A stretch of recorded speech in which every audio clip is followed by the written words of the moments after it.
ब्रह्म मुहूर्त की बेला और पूज्य महाराज श्री ने एक स्वप्न देखा। स्वप्न में देवी के समान प्रतीत होने वाली, इसका सौंदर्य दिव्य था, परम सात्विक था, शुभ्र वसन उसने धारण किए हैं और बड़े ध्यान से महाराज श्री ने इस स्वप्न का वर्णन किया।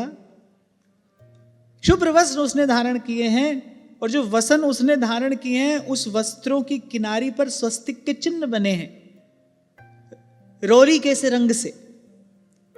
श्वेत उसकी साड़ी है और जो साड़ी की जो किनारी है उस पर रोरी के वर्ण से स्वस्तिक के चिन्ह बने हैं। ब्रह्म मुहूर्त की बेला में महाराज जी ने स्वप्न देखा कि हम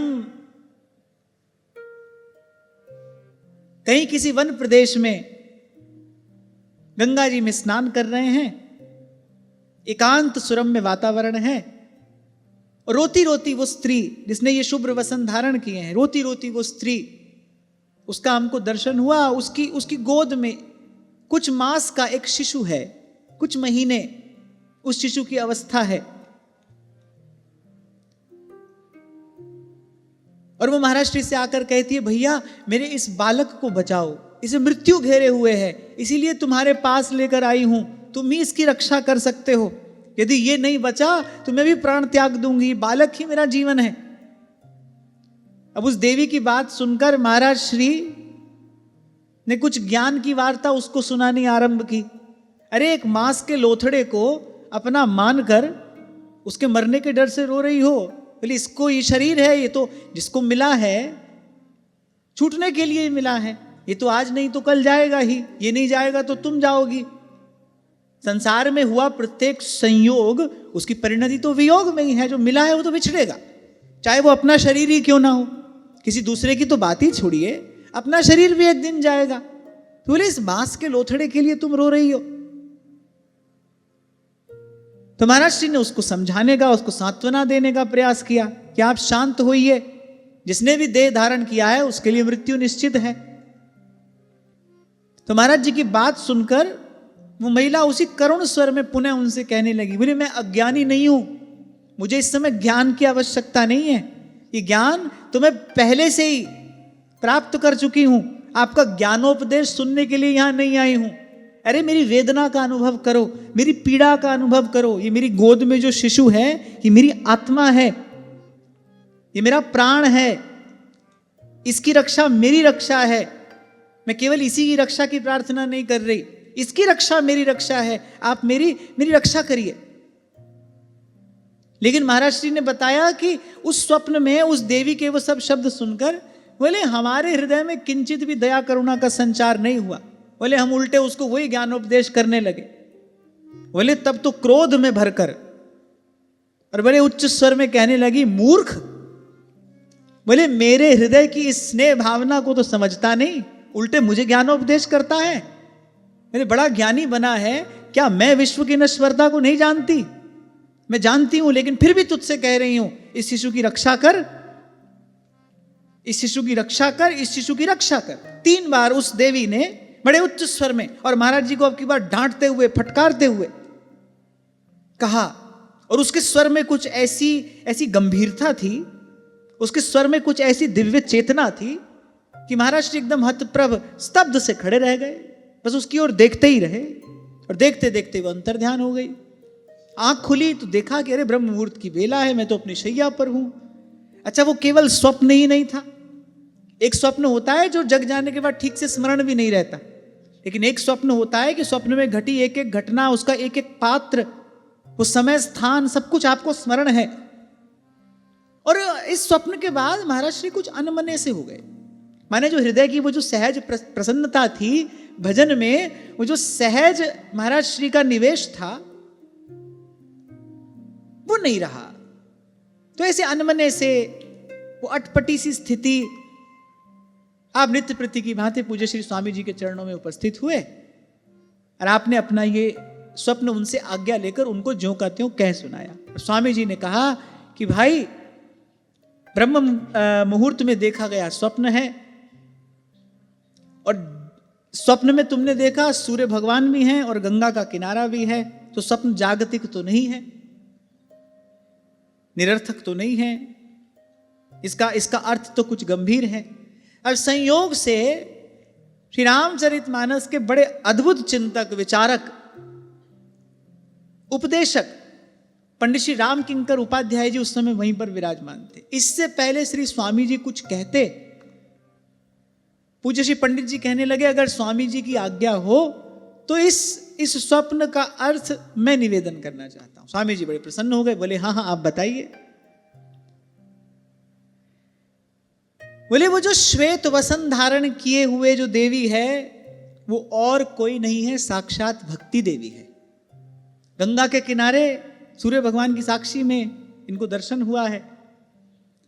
बोले वो साक्षात भक्ति देवी है और उसकी गोद में जो शिशु है, भक्ति का प्राण क्या है? भाव।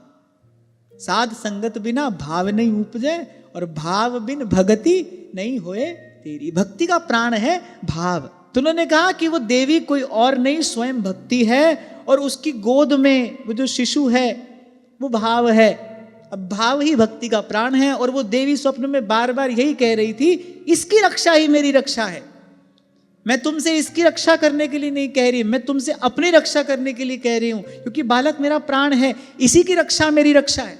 तो उन्होंने कहा कि तो राधा वल्लभी उपासक हैं, अनन्यता इनकी उपासना का प्राण है। और हो क्या रहा है, ये उपासना भी कर रहे हैं और 1.5 वर्षों से बोले ये वेदांत श्रवण भी कर रहे हैं। तो बोले उस वेदांत श्रवण के कारण जाने अनजाने बोले वो जो भावना है, वो जो भाव रूप शिशु है, बोले वो दुर्बल होता जा रहा है। इनको पता नहीं चल रहा है, लेकिन वो भाव रूप शिशु दुर्बल होता जा रहा है। अब ज्ञान की चर्चा क्या है, वहीं उपनिषद में लिखा है, जाकर पढ़ लो। बोले इस ज्ञान की कुठार से अज्ञान के अंधकार को काट डालो। माने वो तो कुठार माने कुल्हाड़ी। और ये भाव रूपदास जी कह रहे, जो फूल की माला देख कुम्हलाए जाए, बोले वा को असीवर को दिखाए, वो असीवर माने तलवार। बोले जो फूल की माला से डर जाए उसको तलवार दिखाना तो बड़ी भारी अनीति है, अन्याय है। अरे वो तो बेचारा फूल की माला से ही डर रहा है। ये तो अति कोमल भाव है, अत्यंत कोमल।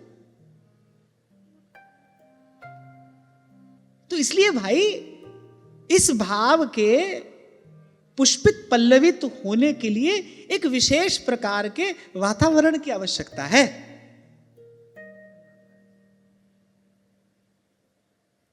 और वो वातावरण यही है कि जहां की है उपासना ताही की वासना, ताही को नाम रूप लीला गुण गाइए।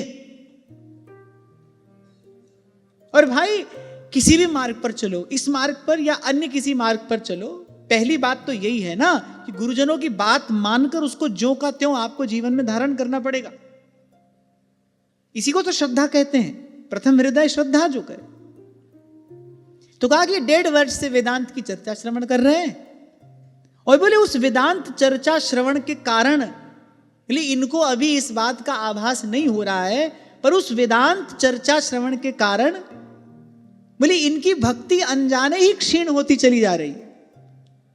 बोले ये तो इन पर इनके इष्ट की विशेष कृपा है, अनुग्रह है कि भक्ति महारानी ने स्वयं इनको आकर दर्शन दिया है, सचेत सावधान किया है।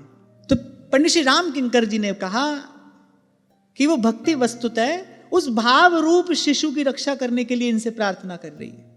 इनको वेदांत श्रवण सर्वथा त्याग देना चाहिए, क्योंकि ये बार बार उसको ज्ञानोपदेश दे रहे थे और भक्ति कह रही थी कि ये थोथा ज्ञानोपदेश मत दो, मेरे बालक की रक्षा करो, माने इसकी मुझे आवश्यकता नहीं है। तात्पर्य ये जो वेदांत चर्चा आप श्रवण कर रहे हैं इसकी आपको आवश्यकता नहीं है।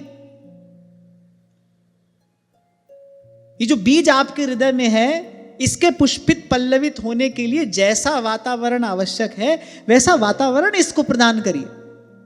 और भक्ति देवी द्वारा शिशु की रक्षा का भार इन्हीं पर बार बार निर्भर करने का संकेत ये बताता है कि ये जो वेदांत आदि ग्रंथों का अध्ययन अनुशीलन है ना, बोले अगर ये करते रहे तो अभी तो वो शिशु दुर्बल हुआ है, अभी तो उसमें प्राण है, लेकिन अगर ये करते रहे तो बोले एक दिन अवश्य नष्ट हो जाएगा। अब देखो कहने को तो भाई उपनिषद की चर्चा सुन रहे हैं, वेद वेदांत की चर्चा सुन रहे हैं, पर भाई अपने लिए ठीक नहीं है। इसीलिए मैंने कहा अपने को किसी को भी ठीक गलत कहना नहीं है, उचित अनुचित के फेर में नहीं पड़ना है।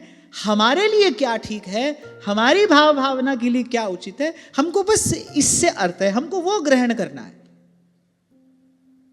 कौन ठीक है कौन गलत है, कौन हमसे श्रेष्ठ है हम किसी से श्रेष्ठ हैं, वो इस प्रपंच में तो साधक को कभी नहीं पढ़ना है। वाद विवाद कभी किसी से भी नहीं करना है।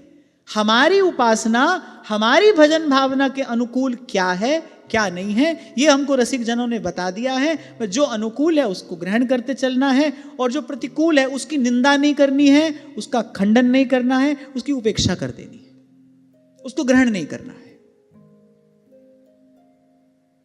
तो पंडित श्री राम किंकर जी महाराज ने कहा ये तो भक्ति महारानी की आप पर बहुत कृपा है जो आपको आकर सचेत किया है। और पूज्य श्री स्वामी जी से कहा, बोले इनको अपने भाव की रक्षा करने का प्रयास अवश्य करना चाहिए, क्योंकि ये दैवी संकेत है। तब श्री स्वामी जी ने इस व्याख्या का सर्वथा समर्थन किया। बोले आप बिल्कुल सही कह रहे हैं। अब देखो जो वस्तुतः अनुभूति प्राप्त महापुरुष है ना, उनके हृदय में किसी प्रकार की गांठ नहीं होती, बड़े उदार होते हैं, सदा सर्वदा प्रसन्न उदार खुला हुआ मन। बोले बिल्कुल ठीक कह रहे हैं।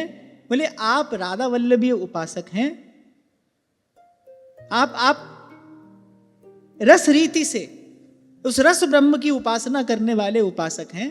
बोले हमारा स्नेह सिक्त आशीष सदा आपके साथ रहेगा, हमारी बात को आप अन्यथा भी ना लेना।